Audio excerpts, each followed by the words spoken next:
नमस्कार दोस्तों, मैं जगदेव एक बार फिर से आप सबके बीच उपस्थित हूं। स्वागत करता हूं आप सबका आपके अपने YouTube चैनल जीएसवाई जगदेव में। साथियों, जैसा कि आप सबको ज्ञात है कि आज 13 अप्रैल है और अगर आज से 102 साल पीछे चलें तो जरा सा आप उस घटना को याद करिएगा। 13 अप्रैल 1919 ईस्वी की वो घटना जिस दिन अमृतसर के जालियांवाला बाग में हो रही एक शांतिमय सभा पर जनरल डायर ने कायरता का परिचय देते हुए अंधाधुंध गोलियां चलवाई थी। कहा जाता है कि हजारों लोग उस फायरिंग में मारे गए थे। तो सबसे पहले आइए हम उन वीर और वीरांगनाओं के प्रति संवेदना व्यक्त करें, उनकी बहादुरी को सलाम करें, उन्हें नतमस्तक होकर प्रणाम करें, जिन्होंने इस देश की आजादी के लिए जो मैसेज अपने भावी पीढ़ियों के लिए छोड़ा, कहीं ना कहीं हमारे सामने आज वो एक मिसाल है, एक प्रखर उदाहरण है। आइए उसी देशभक्ति के रंग में सराबोर होते हुए फिर से हम आपके बीच उपस्थित हैं और देखते हैं, चलते हैं आज के हम अपने टॉपिक की तरफ। आज जिस टॉपिक के संदर्भ में मैं आपसे चर्चा करूंगा, आप देख सकते हैं इलाहाबाद की संधि। साथियों, कहते हैं कि इलाहाबाद की संधि आधुनिक भारतीय इतिहास का एक ऐसा टॉपिक है, यदि आपने इसको छोड़ दिया तो आप मेरा यकीन माने, आप भारतीय इतिहास की जो एक मोटी जानकारी है उससे कहीं ना कहीं आप थोड़ा सा पीछे रह जाएंगे। इसलिए न सिर्फ आपके परीक्षा के पॉइंट ऑफ व्यू से बल्कि आपके व्यक्तिगत जानकारी के लिए भी यह टॉपिक बहुत महत्वपूर्ण है। आप इस टॉपिक को पढ़ने के बाद आपको यह समझ में आ जाएगा कि अंग्रेजों की मानसिकता उस समय क्या थी। बक्सर के युद्ध को जीतने के पश्चात कहीं ना कहीं ये इलाहाबाद की संधि ईस्ट इंडिया कंपनी के मानसिकता को दर्शाती है।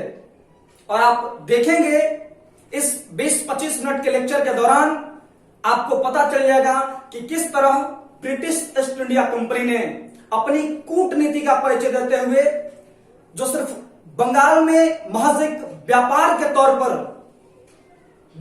तौर पर अपना व्यापार कर रही थी, इसने किस तरह से भारत के विभिन्न भागों में अपना पैर पसारना शुरू किया। सो आइए हम अपने क्लास का आगाज करते हैं। हम अपने टॉपिक की शुरुआत करें इससे पहले मैं आपसे रिक्वेस्ट करना चाहूंगा कि इसके पहले मैंने प्लासी के युद्ध के संदर्भ में और बक्सर युद्ध के संदर्भ में मैंने 2 लेक्चर आपको प्रोवाइड किए हैं। दोनों लेक्चर आपको इसी चैनल पर मिल जाएंगे।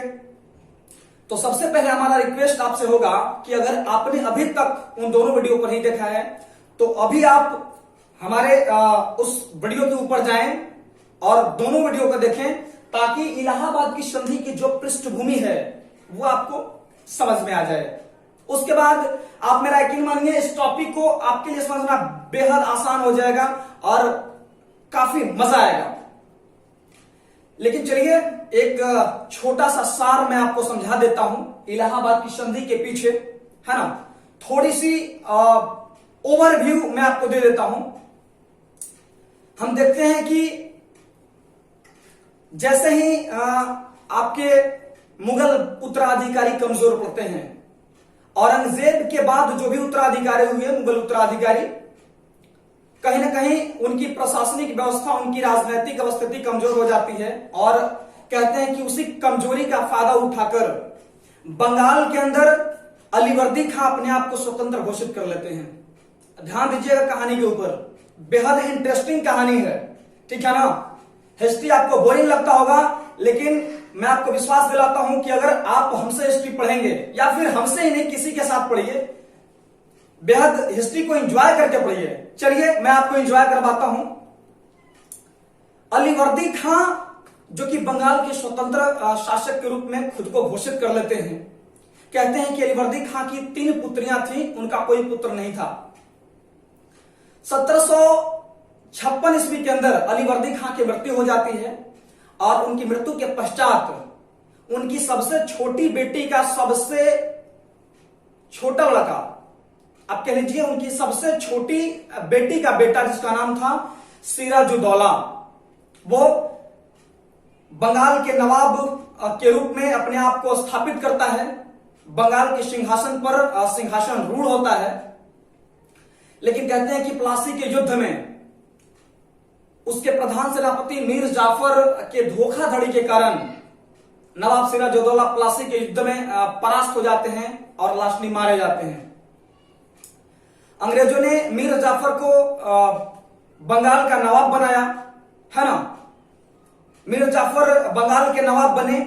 नवाब बनने के बाद ये प्रारंभ में तो अंग्रेजों के पक्ष में काफी झुके होते हैं, काफी धन दौलत उन्होंने रॉबर्ट क्लाइव को दिया, है ना, उनके सैनिकों के बीच में बांटा। लेकिन कहा जाता है कि अंग्रेजों के बढ़ते हस्तक्षेप और डिमांड से ये भी परेशान हो जाते हैं और जैसे ही इन्होंने अंग्रेजों के खिलाफ थोड़ी सी आप कहिए कि उदासीनता इन्होंने जैसे ही दिखाना शुरू किया, अंग्रेजों ने इनको बंगाल के नवाब के पद से हटा दिया और बंगाल के नवाब के पद से हटाने के बाद इनके दामाद मीर कासिम को अंग्रेजों ने बंगाल का नवाब घोषित किया। मीर कासिम जो कि बंगाल के नवाब बने, कहते हैं कि अंग्रेजों ने मीर कासिम को बंगाल का नवाब इसलिए बनाया था ताकि बंगाल को चूसने में, ठीक है ना, बंगाल के आर्थिक दोहन में मीर कासिम हमारी मदद करे। लेकिन कहते हैं कि मीर कासिम जो था एक योग्य शासक था, एक स्वाभिमानी शासक था और जैसे ही मीर कासिम बंगाल के नवाब बनते हैं, इन्होंने 2-4 ऐसे काम किए जिससे कि अंग्रेजों का गुस्सा और भड़क गया। अंग्रेजों को लगा कि यार मैंने किस व्यक्ति को बंगाल का नवाब बना दिया जो न तो हमारे हितों का ख्याल रख रहा है, न तो हमें धन दौलत दे रहा है, ठीक है ना। कहीं ना कहीं अंग्रेजों के अंदर असंतोष की भावना व्याप्त हुई और कहा जाता है कि संतोष की भावना क्यों आई, मीर कासिम ने वो कौन से काम किए। तो सबसे पहले मैं आपको बता देता हूं कि मीर कासिम जैसे ही बंगाल के नवाब बनते हैं, इन्होंने अपनी राजधानी को मुर्शिदाबाद से हटाकर मुंगेर में स्थानांतरित कर लिया ताकि वे अंग्रेजों के हस्तक्षेप से बच पाए। मीर कासिम को पता था कि यदि हम मुर्शिदाबाद में रहते हैं तो कहीं ना कहीं अंग्रेजों के प्रभाव में हम रहेंगे, अंग्रेजों का हस्तक्षेप उतना ही रहेगा, ठीक है।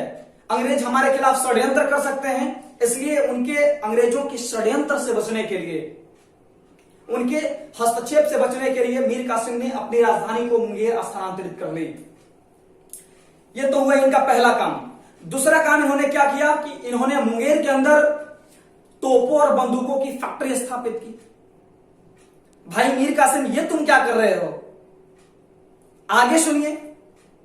इन्होंने अपने सेना को यूरोपीय पद्धति पर प्रशिक्षित करना चालू कर दिया।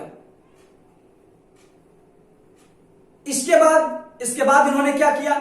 इसके बाद थोड़ा सा कहानी और रोमांचक हो जाता है। हुआ ये कि जैसे ही अंग्रेजों को इस बात की जानकारी मिलती है कि मीर कासिम कहीं ना कहीं हमारे खिलाफ षड्यंत्र कर रहा है और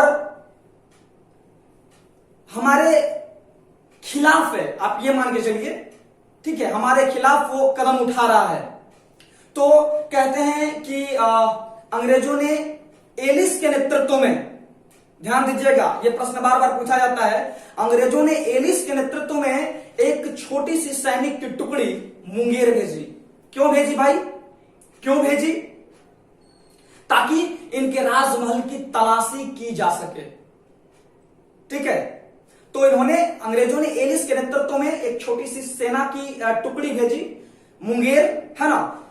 और कहते हैं कि जैसे ही ये सैन्य टुकड़ी मीर कासिम के राजमहल में पहुंचती है, मीर कासिम को गुस्सा आ जाता है और मीर कासिम सारे अंग्रेज सैनिकों को पकड़कर उनका कत्ल करवा देते हैं। अब भैया हो गया मामला गड़बड़। अब देखिए, अब कहानी थोड़ा सा और मोड़ लेती है। अब आप जरा सोच के देखिए, आप व्यक्तिगत तौर पे सोच के देखिएगा कि अगर मीर कासिम, जो कि अंग्रेजों की कृपा से नवाब बने थे, अगर उन्होंने इतना बड़ा काम कर दिया, इतना बड़ा दुस्साहस कर दिया अंग्रेजों के खिलाफ कि अंग्रेज सैनिकों को ही पकड़कर उनका कत्लेआम करवा दिया, तो आगे चलकर इसका परिणाम क्या होगा आप जरा सोच सकते हैं। होता यह है कि इस घटना को पटना हत्याकांड के नाम से जाना जाता है। आप ये भी जानते चलिए, ये जो घटना है, मीर कासिम ने अंग्रेज सैनिकों को पकड़कर उनका कत्ल करवा दिया मुंगेर के अंदर, इस घटना को पटना हत्याकांड के नाम से जाना जाता है। और कहीं ना कहीं यही पटना हत्याकांड बक्सर के लड़ाई की बुनियाद रखी। यहीं से बक्सर के लड़ाई की पृष्ठभूमि तैयार हो जाती है और बक्सर की लड़ाई की पृष्ठभूमि मीर कासिम ने खुद ही तैयार कर दी। कहा जाता है कि इनके कार्यों से क्षुब्ध होकर के अंग्रेजों ने मीर जाफर को पुनः बंगाल का नवाब बना दिया। मीर कासिम को गद्दी से हटा दिया और मीर जाफर, जो कि मीर कासिम के पहले बंगाल के नवाब थे, उनको फिर से बंगाल का नवाब बना दिया गया। अब आप सोच के देखिए जरा कि जिस शासक को उसके राजगद्दी से विस्थापित कर दिया जाए, उसके मन में क्या चल रहा होगा। बात लाजमी है, आप जरा सोच के देखिएगा। बिल्कुल कहानी वैसी ही है जैसा आप सोच रहे हैं, ठीक है। आप पूरी कहानी को सुनते जाइए, बिल्कुल यार हंसते खेलते आपको याद हो जाएगा ये कहानी। हुआ यह कि मीर जाफर को पुनः बंगाल का नवाब बना दिया जाता है और मीर कासिम को उनके राजगद्दी से विस्थापित कर दिया जाता है। अब मीर कासिम के खिलाफ, मीर कासिम के मन में अंग्रेजों के खिलाफ एक षड्यंत्र पनपता है। मीर कासिम अपने राजगद्दी को हासिल करने के लिए वो सारा कुछ करने का प्रयास करते हैं जो उस टाइम वो कर सकते थे। मीर कासिम अवध के नवाब शुजा उदौला के पास पहुंचते हैं और संजोग से मुगल बादशाह बहादुर शाह जफर भी वहां पर उस टाइम आए हुए थे। अब जैसे ही अवध के नवाब शुजा उदौला के दरबार में जाकर ये नवाब मीर कासिम मदद की गुहार लगाते हैं, कहते हैं कि तीनों शासकों के बीच एक डील होती है, तीनों शासक मिलकर के, कौन कौन, अवध के नवाब शुजा उदौला, मुगल बादशाह उस समय थे शाह आलम द्वितीय और मीर कासिम, तीनों आपस में बैठकर एक बैठक करते हैं, ठीक है। और उसमें ये निर्णय लिया जाता है कि तीनों की संयुक्त सेनाएं, मुगल बादशाह शाह आलम द्वितीय की सेनाएं, शुजा उदौला की सेनाएं और मीर कासिम की जो अपनी सेनाएं थी, वो तीनों की संयुक्त सेनाएं मिलकर बक्सर के युद्ध में अंग्रेजों का सामना करेगी। और हुआ भी यही कि 1764 ईस्वी, 22 अक्टूबर 1764 ईस्वी की बात है कि तीनों की संयुक्त सेनाएं बिहार के बक्सर नामक स्थान पर इकट्ठी हुई और कहते हैं कि अंग्रेजों की सेनाएं और तीनों की संयुक्त सेनाओं के बीच एक भयंकर युद्ध हुआ, एक भयंकर मुठभेड़ हुआ और कहा जाता है कि परिणाम अंग्रेजों के पक्ष में रहा। और आप देख सकते हैं कि यहां पर एक शासक नहीं, यहां पर तीन तीन शासकों को ईस्ट इंडिया कंपनी की सेना ने पराजित किया। और जैसे ही बक्सर के युद्ध में ईस्ट इंडिया कंपनी विजय होती है, ईस्ट इंडिया कंपनी के सामने कोई भी प्रतिद्वंदी शेष नहीं रह जाता है जो उनके भारत में उनके पैर पसारने का विरोध करे। राजनीतिक, भारत की राजनीति को ये जो अपने हाथों में लेना चाह रहे थे, कोई भारत के अंदर वैसा शक्तिशाली शासक नहीं बचा था जो इनके रास्ते में टांग अड़ा सके। क्योंकि यहां पर ईस्ट इंडिया कंपनी ने न सिर्फ बंगाल के शासक मीर कासिम को हराया, बल्कि जो उस समय एक प्रतीक था, कहते हैं कि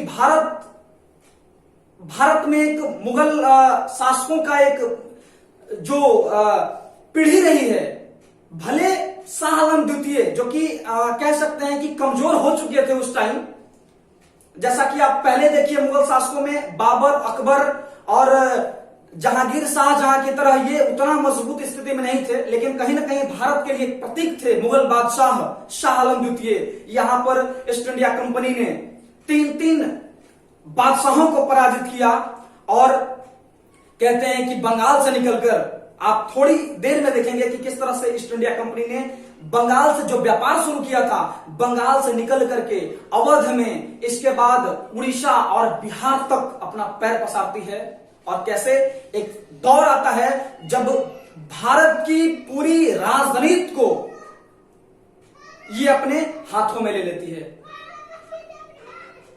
22 अक्टूबर 1764 ईस्वी को बक्सर का युद्ध हुआ, तीनों की संयुक्त सेनाएं पराजित हुई। उसके बाद आप देखते हैं कि इलाहाबाद की संधि होती है।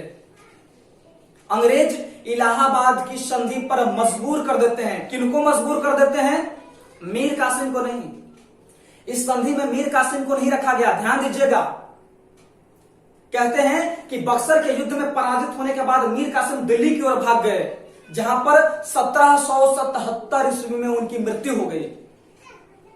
अब ये जो इलाहाबाद की संधि है, दो लोगों के साथ होता है।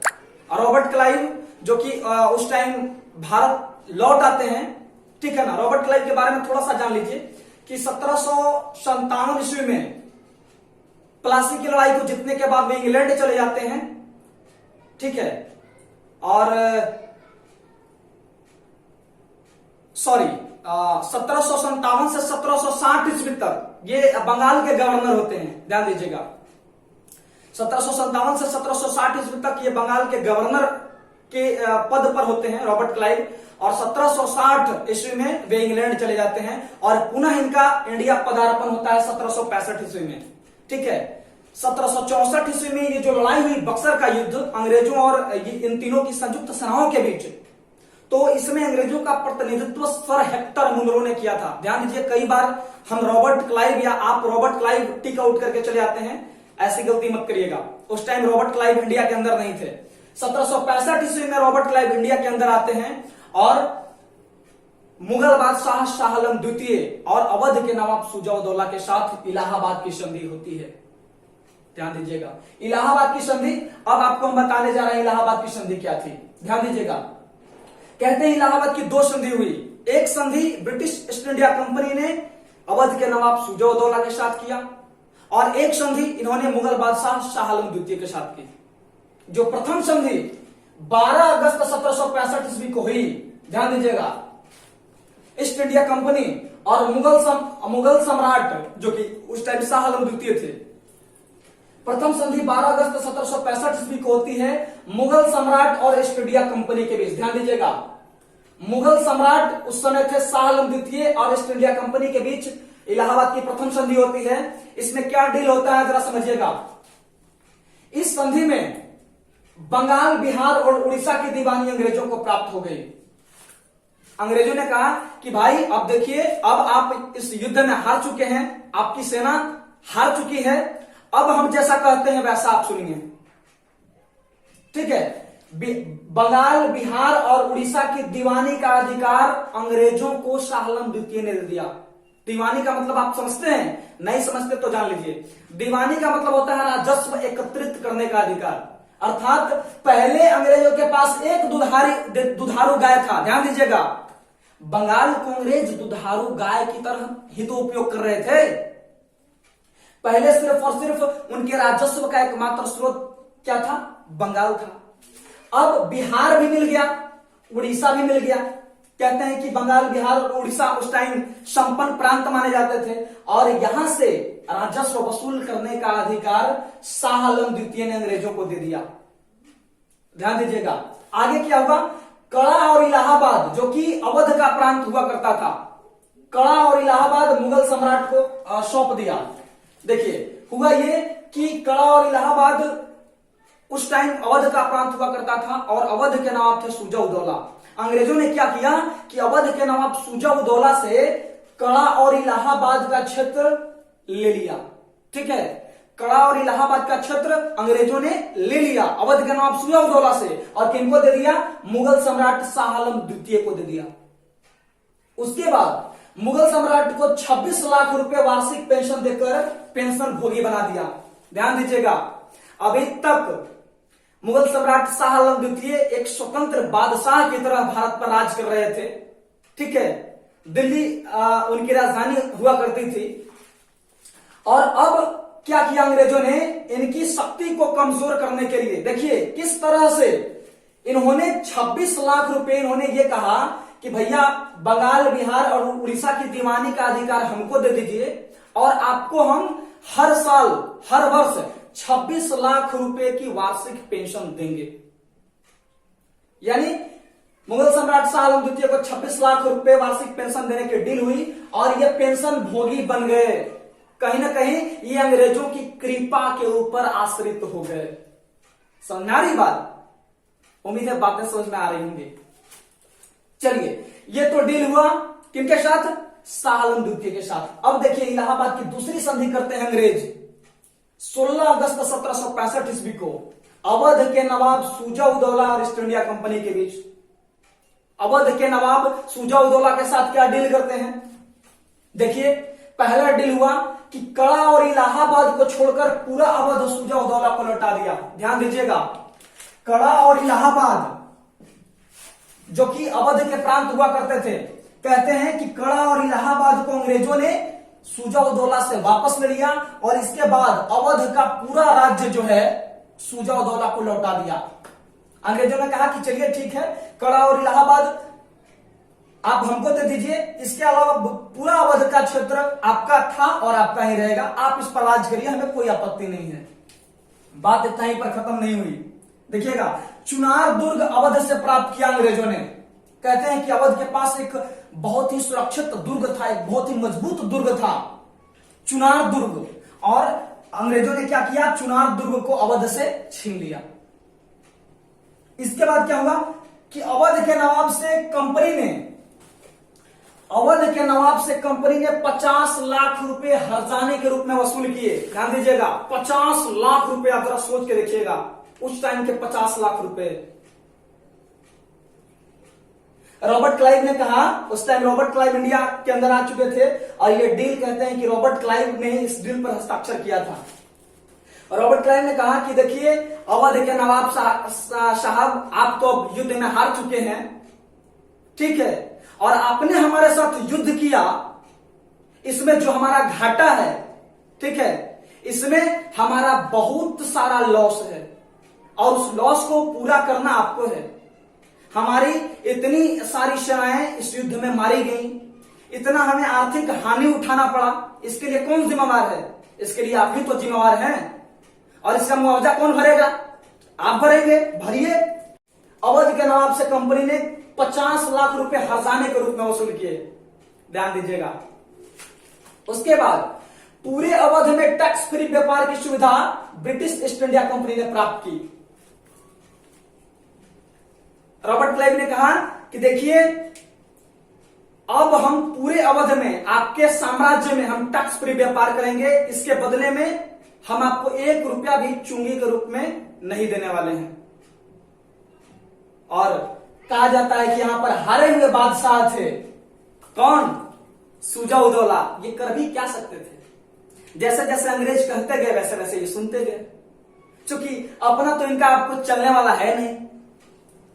तो क्या किया अंग्रेजों ने? पूरे अवध में टैक्स फ्री व्यापार की डील कर ली।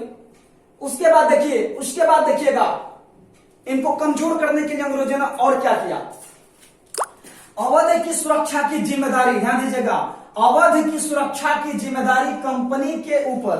अच्छा, परंतु सैन्य खर्च अवध को ही उठाना पड़ेगा। ध्यान दीजिए, एक डील यह भी हुआ कि देखिए आपकी जो अवध है इसकी सुरक्षा की जिम्मेदारी हमारी सेना करेगी। आपके साम्राज्य की जिम्मेदारी, सुरक्षा की जिम्मेदारी तो हमारे ऊपर होगी। हमारी सेनाएं आपके अवध की सुरक्षा करेगी, लेकिन इसके बदले में जो भी सैन्य खर्च होगा हम नहीं उठाएंगे साहब, आपको उठाना पड़ेगा। यानी कहीं ना कहीं यहां पर देखिए, यहां पर आप देख सकते हैं मुगल सम्राट शाह आलम द्वितीय की स्वतंत्रता को छीन करके इन्होंने, अंग्रेजों ने पेंशन भोगी बना दिया, अर्थात ये अंग्रेजों के दया पर आश्रित हो गए। मतलब कहीं ना कहीं अप्रत्यक्ष रूप से अंग्रेजों ने इनके हाथ पैर बांध दिए। सोचिएगा कितनी यहां पर कितना बड़ा कूटनीतिज्ञता दिखाता है रॉबर्ट क्लाइव। रॉबर्ट क्लाइव कोई बेवकूफ इंसान नहीं था, ध्यान दीजिएगा। आगे के लेक्चर में हम रॉबर्ट क्लाइव के बारे में आपको कुछ बताएंगे। यहां पर पेंशन भोगी बना दिया, और यहां पर देखिए कि अवध की सुरक्षा की जिम्मेदारी, मतलब अवध जो है कहीं ना कहीं अपनी सुरक्षा के लिए किसके ऊपर आश्रित हो गई? ब्रिटिश ईस्ट इंडिया कंपनी की सेना के ऊपर आश्रित हो गई। अब इनकी सुरक्षा कौन करेगा? ब्रिटिश ईस्ट इंडिया कंपनी की सेना करेगी, और इसके बदले में खर्च कौन उठाएगा? अवध उठाएगा। यानी कहीं ना कहीं इनडायरेक्टली अंग्रेजों ने अवध को भी क्या कर लिया? अपने कब्जे में कर लिया। ठीक है, तो आप देख सकते हैं कि अंग्रेजों ने किस तरह से कूटनीति का परिचय देते हुए अभी तक ये बंगाल में व्यापार कर रहे थे, उसके बाद बिहार में घुसे, उड़ीसा में घुसे, ठीक है, उसके बाद धीरे धीरे, है ना, ये साम्राज्य विस्तार की नीति को अपनाते जाते हैं, और धीरे धीरे एक दौर ऐसा आता है कि संपूर्ण उत्तर भारत पर, संपूर्ण उत्तर भारत ही नहीं बोलिए दक्षिण भारत पर ये कब्जा कर लेते हैं। और इनके जो भी प्रतिद्वंदी थे, पिछले लेक्चर में ही हम आपको बता चुके हैं कि अंग्रेजों के जो भी प्रतिद्वंदी थे, चाहे वो यूरोपियन हो या फिर देसी राजा हो। यूरोपियन की बात करें तो आप देख सकते हैं कि सबसे पहले इन्होंने डचों को अपने रास्ते से साइड किया। 1759 ईस्वी में बेदरा के युद्ध में डचों को यहां से खदेड़ा। ठीक है, 1760 ईस्वी में इन्होंने फ्रांसीसियों को पराजित कर दिया। इन्होंने दो शक्ति को पराजित कर दिया। और 1764 में आप देख लीजिए कि जो भी यहां पर शक्तिशाली राजा थे, यहां पर तीन शक्तिशाली राजा मिलकर के ब्रिटिश ईस्ट इंडिया कंपनी के साथ युद्ध करते हैं, लेकिन फिर भी पराजय का स्वाद इनको चखना पड़ता है। तो यहां से जो है आप देख सकते हैं कि अवध के राजा और मुगल सम्राट शाह आलम द्वितीय कहीं ना कहीं अंग्रेजों की दया पर आश्रित हो जाते हैं, और धीरे धीरे यहीं से ब्रिटिश ईस्ट इंडिया कंपनी साम्राज्यवाद की नीति को आगे बढ़ाना शुरू करती है। तो चलिए साथियों, बाकी हमें लगता है कि आपको बेहद खूबसूरत तरीके से मैं आपको इस टॉपिक को समझा पाया। और आपको कैसा लगा हमारा ये लेक्चर, आप कमेंट बॉक्स में हमें जरूर बताइएगा। आप कमेंट नहीं करते हैं यार, हमें कमेंट की प्रतीक्षा होती है। ठीक है, आप अपना फीडबैक जरूर दीजिएगा। बाकी अगले लेक्चर में हम बात करेंगे कि बंगाल में द्वैध शासन, रॉबर्ट क्लाइव ने किस तरह से बंगाल में द्वैध शासन की स्थापना की, द्वैध शासन क्या होता है और इसके सकारात्मक और नकारात्मक प्रभाव भारतीय राजनीति के ऊपर क्या पड़ा, बंगाल में क्या पड़ा। ठीक है, इसके संदर्भ में कल मैं आपसे विस्तार से चर्चा करूंगा। बाकी आज के लिए इतना ही, फिर कल मिलेंगे। तब तक आप अपना रखिएगा ख्याल। Best of luck. So thank you so much. Thank you दोस्तों।